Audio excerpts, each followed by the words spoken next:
Саламатсыздар. Бүгінгі дәрістің тақырыбы диенді көмірсутектер.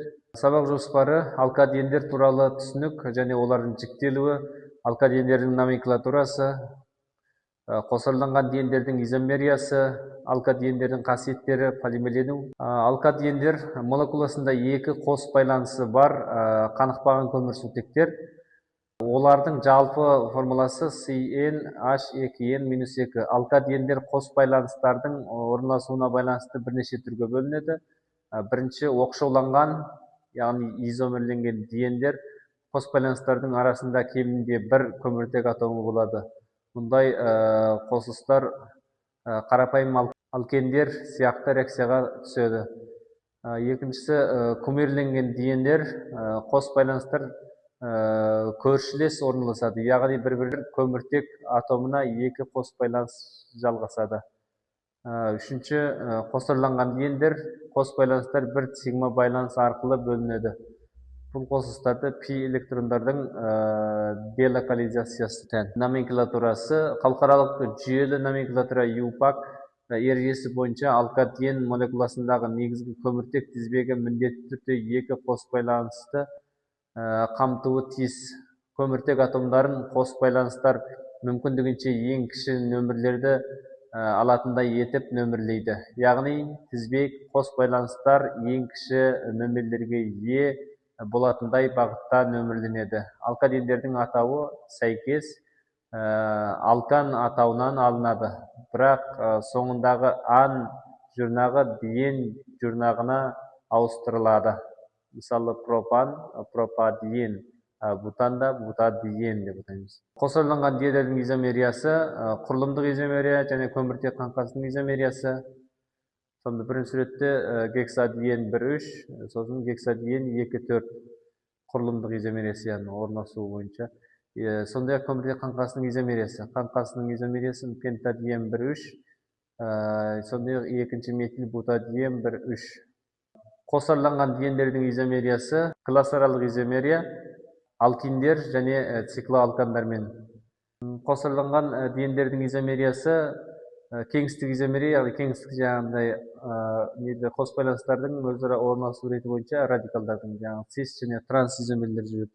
Қосарланған диендердің изомериясы конформациялық изомерия. Конформациялық изомерия бойынша қос байланыстарды бөліп тұрған сигма байланыс бойымен айналу нәтижесінде пайда болатын изомерияны айтамыз.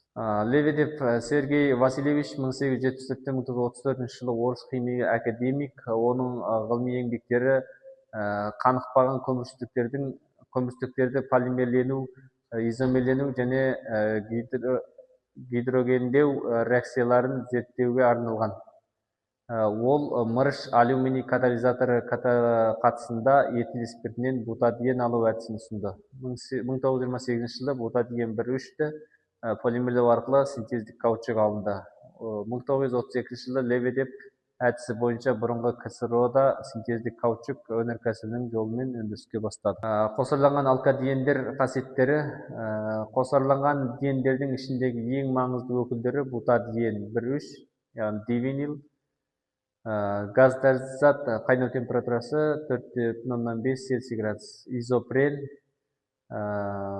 ұшқыш сұйықтық қайнау температурасы 30 Цельсий градус.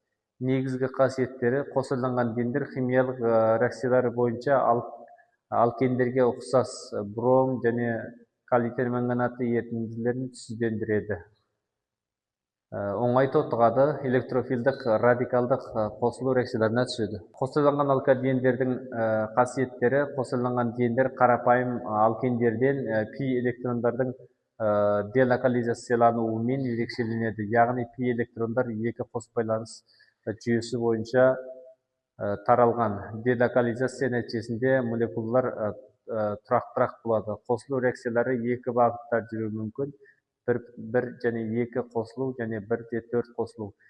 Кейбір процестерде реакциялық қабілеті артады. Қосарланған диендердің қосылу реакциялары жүреді. Яғни қосылу реакциясы сутегін қосылу арқылы қанықпаған диендер қаныққан қосылыстарға айланады. Қосарланған диендердің қосылу реакциялары сондай-ақ бром менен қосылу реакциясына түседі. Нәтижесінде бром орын басқан денді қосылыстар түзіледі.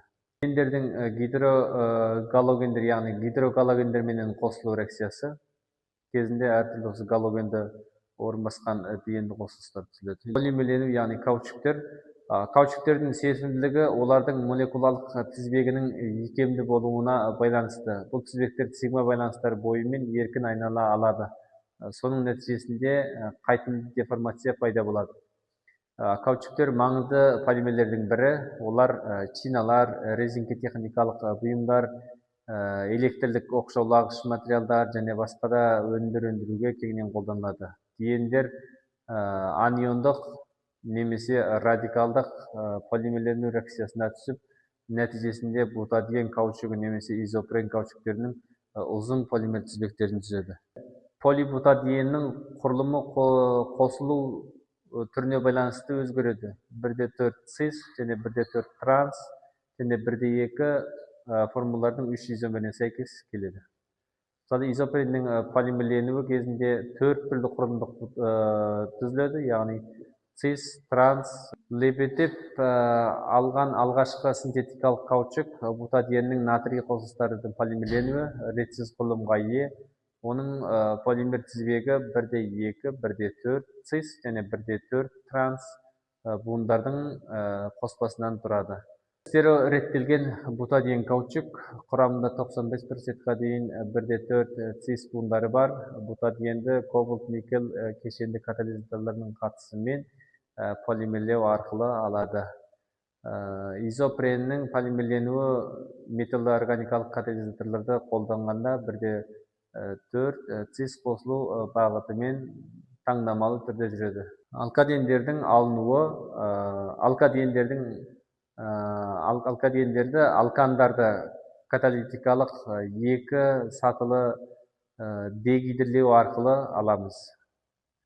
Мысалы, изопентаннан каталитикалық дегидрлеу әдісі арқылы изопрен алынады сәйкес. Дивинилді, яғни дивиниліміз бутадиен лепетіп әдісімен синтездеу. Сондай-ақ